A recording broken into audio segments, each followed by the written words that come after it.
የጅቡቲ ታሪክ የአፍሪካ ቀንድ የንግድና የፖለቲካ ማዕከል።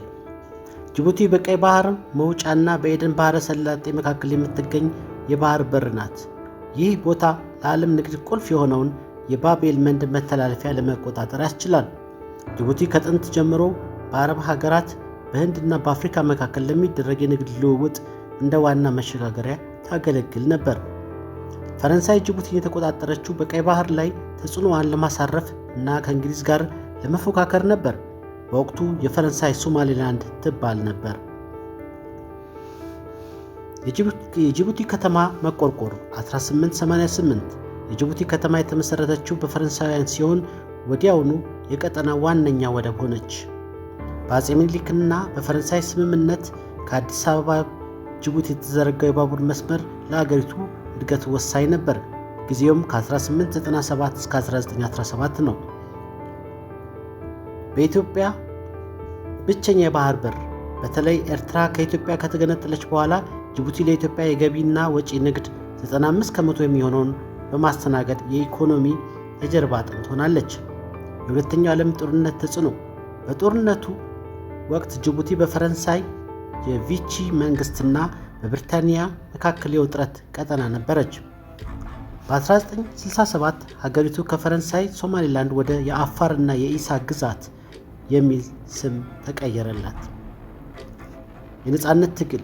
ጅቡቲ ነጻነቷን ለማግኘት ረጅም ትግል ካደረገች በኋላ እንደ አውሮፓውያን አቆጣጠር ሰኔ 27 ቀን 1977 ነጻ ሀገር ሆነች።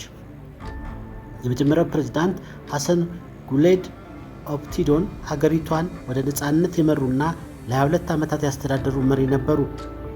የእርስ በርስ ግጭት 1991 እስከ 1994 በአፋርና በኢሳ ብሔረሰቦች መካከል የተፈጠረ ግጭት በስምምነት ተቋጭቶ ሀገሪቱ ወደ ሰላም ተመለሰች። የእስማኤል ኦማር ጊሌ ስልጣን 1999 አሁን ያሉት ፕሬዝዳንት ስልጣን የያዙት በዚህ ወቅት ሲሆን ጅቡቲን ወደ ዘመናዊ የወደብ ማዕከልነት ቀይረዋታል።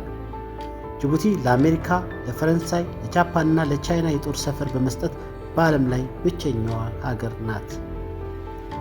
ከአፍሪካ ቀንድ የሚነሱ የሽብር ጥቃቶች ለመከላከል ምዕራባውያን ጅቡቲን እንደ ዋና መነሻ ይጠቀሙባታል። የቻይና ተጽዕኖ። ቻይና በጅቡቲ ትላልቅ የወደብና የባቡር መሠረተ ልማቶችን በመገንባት ከፍተኛ ኢንቨስትመንት አፍስሳለች። በቻይና የገንዘብ ድጋፍ የተገነባው የኢትዮ ጅቡቲ ባቡር መስመር ኤሌክትሪክ ባቡር የሁለቱን ሀገር ትስስር ይበልጥ አጠናክሮታል። የኢኮኖሚ ትስስር። ኢትዮጵያ ለጅቡቲ ንጹህ ውሃ መጠጥ እና የኤሌክትሪክ ኃይል ታቀርባለች። ጅቡቲ ደግሞ የወደቡ አገልግሎት ትሰጣለች። የወደብ ፉክክር። በቅርብ ዓመታት በበርበራ እና በሌሎች የቀጠናዊ ወደቦች ምክንያት ጅቡቲ የገበያ ድርሻዋን ላለማጣት ከፍተኛ ጥረት እያደረገች ነው። የባህል ትስስር።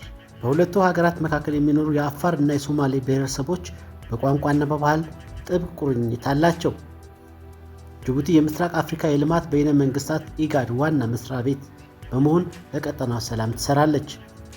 እንደ አሳል ሐይቅ፣ ሌክ ኦፍ አሳል ያሉ ዝቅተኛና ጨዋማ ቦታዎች ሀገሪቱን በዓለም አቀፍ የጎብኚዎች ዘንድ ታዋቂ አድርጓታል። የገንዘብ ምንዛሬ መረጋጋት። የጅቡቲ ፍራንክ ከአሜሪካን ዶላር ጋር የተቆራኘ በመሆኑ በቀጠናው ጠንካራ የሚባል የገንዘብ አቅም አላት። ሀገሪቷ እጅግ ሞቃታማና በረሃማ በመሆኗ ለግብርና አስቸጋሪ ነው። ይህም ለዓለም አቀፍ ፍጆታ በኢትዮጵያ ላይ እንድትደገፍ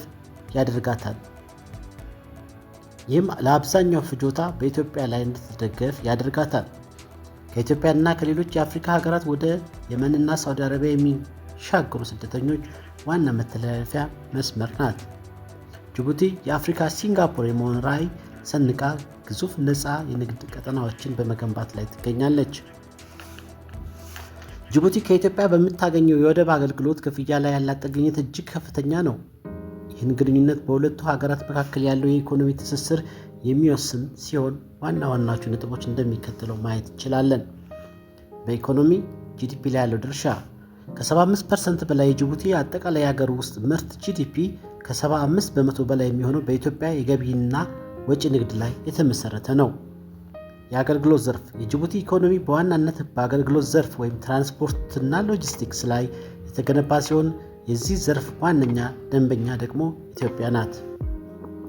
ዓመታዊ ገቢ በገንዘብ ከ1.5 እስከ 2 ቢሊዮን ዶላር በተለያዩ ጥናቶች እንደሚያመለክቱት ኢትዮጵያ በየዓመቱ ለጅቡቲ ለወደብ አገልግሎት፣ ለታሪፍና ለተለያዩ ክፍያዎች ከ1.5 እስከ 2 ቢሊዮን የአሜሪካን ዶላር ትከፍላለች። ይህም ጅቡቲ በየዓመቱ ከምታገኘው ጠቅላላ ገቢ ውስጥ ከፍተኛ ድርሻውን ይይዛል። 95% የንግድ ልውውጥ ኢትዮጵያ ወደ ውጭ የምትልካቸውና ወደ ሀገር ውስጥ የምታስገባቸው ምርቶች ከ95 በመቶ በላይ የሚሆኑት የሚያልፉት በጅቡቲ ወደቦች ነው። 80% የወደብ ሥራ በጅቡቲ ወደቦች ላይ የሚከናወኑ ማናቸውም ሥራዎች 85 በመቶ የሚሆኑት ከኢትዮጵያ ጋር በቀጥታ የተያያዙ ናቸው። ጥገኝነቱ በወደብ ኪራይ ብቻ የተወሰነ አይደለም። የሁለቱ ሀገራት ትስስር የሚመለከቱት ነጥቦች ይበልጥ እንደሚከተለው ነው። የኤሌክትሪክ ኃይል ጅቡቲ ለፍጆታዋ የሚውለውን የኤሌክትሪክ ኃይል ከ70% በላይ የምታገኘው ከኢትዮጵያ ነው። የንጹህ ውሃ መጠጥ ጅቡቲ በቀን እስከ 100,000 ኪዩቢክ ሜትር የሚደርስ ንጹህ ውሃ በቧንቧ ከኢትዮጵያ ታገኛለች። በባቡር መስመር በሁለቱ ሀገራት መካከል ያለው የ4 ቢሊዮን ዶላር የኤሌክትሪክ ባቡር መስመር ይህን የንግድ ትስስር ይበልጥ ዘመናዊ አድርጎታል። ስጋቶችና የወደፊት ሁኔታ ኢትዮጵያ እንደ በርበራ፣ ሶማሌላንድ እና ላሙ ኬንያ ያሉ አማራጭ ወደቦች ለመጠቀም የምታደርገው ጥረት ለጅቡቲ ኢኮኖሚ ትልቅ ስጋት ነው። ኢትዮጵያ የወደብ አጠቃቀሟን ከ10% ወደ 15% እንኳን ብትቀንስ ኢትዮጵያ የወደብ አጠቃቀሟን ከ10% ወይም በ15% እንኳን ብትቀንስ የጅቡቲ መንግስት የወሰዳቸውን ግዙፍ ብድሮች የመክፈል አቅሙ ላይ ቀጥተኛ ጫና ይፈጥራል። ጅቡቲ በኢኮኖሚ ረገድ በኢትዮጵያ ላይ ያላት ጥገኝነት ህልውናዊ ወይም ኤግዚስታንሻል የሚባል ደረጃ ላይ ነው። ያለ ኢትዮጵያ የንግድ እንቅስቃሴ የጅቡቲ ወደቦች ስራ ሊያቆሙ ይችላሉ። በተመሳሳይ ኢትዮጵያም ያለ ጅቡቲ ወደቦች የኢኮኖሚ ህይወቷ አደጋ ላይ ይወድቃል። በጅቡቲ ያሉት ዋና ዋና ወደቦች እና ለኢትዮጵያ ያላቸው ልዩ አገልግሎት ዝርዝር መረጃ እነሆ። ጅቡቲ በአሁኑ ወቅት ወደ 6 የሚጠጉ ዘመናዊ ወደቦች ያሏት ሲሆን እያንዳንዱ ወደብ ለተወሰነ የጭነት አይነት ተለይቶ የተገነባ ነው። አንደኛ፣ የዶላሬ ባለብዙ አገልግሎት ወደብ ዶላሬ መልቲፐርፐዝ ፖርት። ይህ ወደብ ለኢትዮጵያ እጅግ አስፈላጊና ግዙፉ ወደብ ነው። አገልግሎቱ ደረቅ ጭነቶችን እንደ ስኳር፣ እህል፣ ብረት፣ ተሽከርካሪዎችና ኮንቴነሮችን ያስተናግዳል።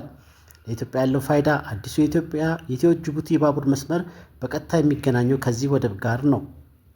ይህም ዕቃዎችን በፍጥነት ወደ አዲስ አበባ ለማጓጓዝ ያስችላል።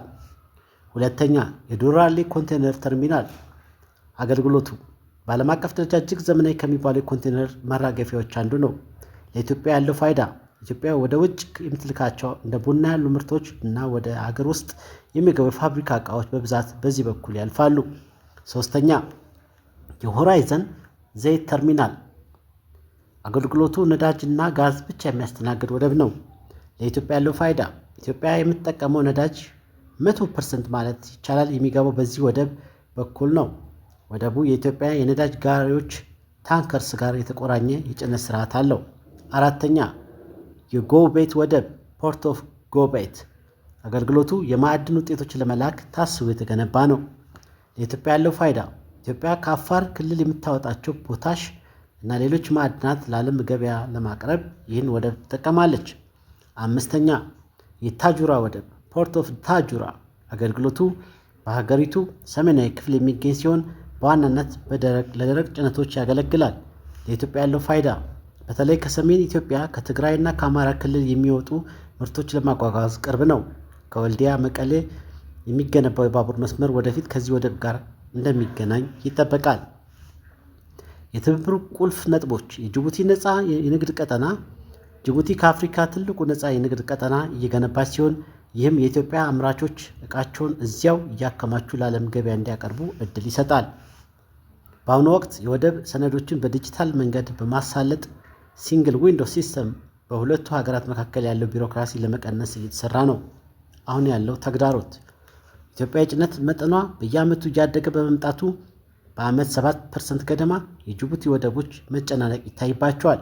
ይህም የኢትዮጵያን ሌሎች አማራጮችን እንድታይ ካደረጓት ምክንያቶች አንዱ ነው። የጅቡቲ ወደብ የአገልግሎት ክፍያ ፖርት ታሪፍስ ሁኔታን በተመለከተ ዋጋው የመጨመር አዝማሚያ እያሳየ መሆኑ መረጃዎች ይጠቁማሉ። ለዚህም ዋና ምክንያቶች እና አሁን ያለው ተጨባጭ ሁኔታ እንደሚከተል ይገለጻል።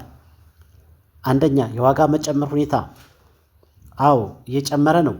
በተለያዩ ጊዜያት የወጡ ሪፖርቶች እንደሚያመለክቱት የጅቡቲ ወደብ ክፍያዎች ባለፉት 10 ዓመታት በከፍተኛ ሁኔታ አድገዋል።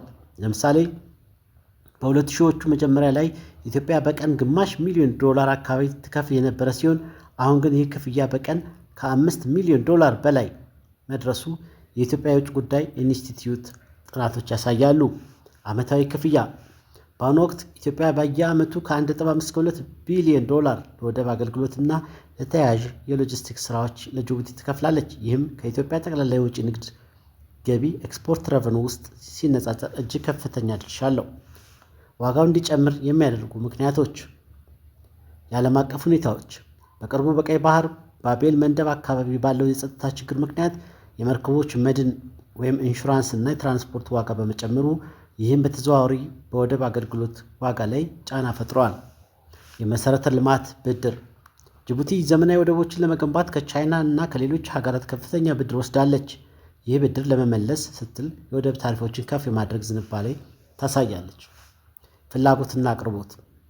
የኢትዮጵያ ንግድ ልውውጥ መጠን በየዓመቱ እያደገ በመምጣቱ እና አማራጭ ወደቦች ባለመኖራቸው ጅቡቲ ዋጋ ለመጨመር ያላትን እድል ሰፊ አድርጎታል። የጅቡቲ መንግስት ምላሽ። በቅርቡ በታህሳስ 2025 ጅቡቲ ወደብ ባለስልጣናት በሰጡት መግለጫ ወደቡ ብቻቸውን 1.4 ቢሊዮን ዶላር ያገኛል የሚለው መረጃ ስህተት እንደሆነ እና ዋናው ገንዘብ የሚወጣው ለየብስ ትራንስፖርት ትራኪንግ መሆኑን ገልጸዋል።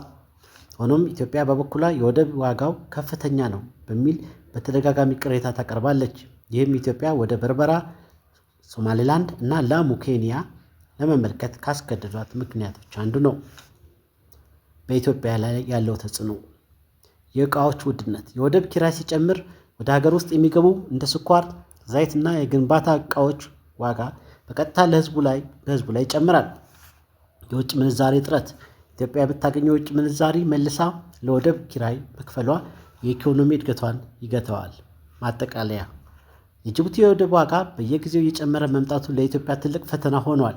ጅቡቲም ቢሆን በቅርብ ከሚገኙ ሌሎች ወደቦች እንደ በርበራ የሚመጣባትን ፉክክር ለመቋቋም ዋጋዋን የማመጣጠን ግፊት ይኖርባታል።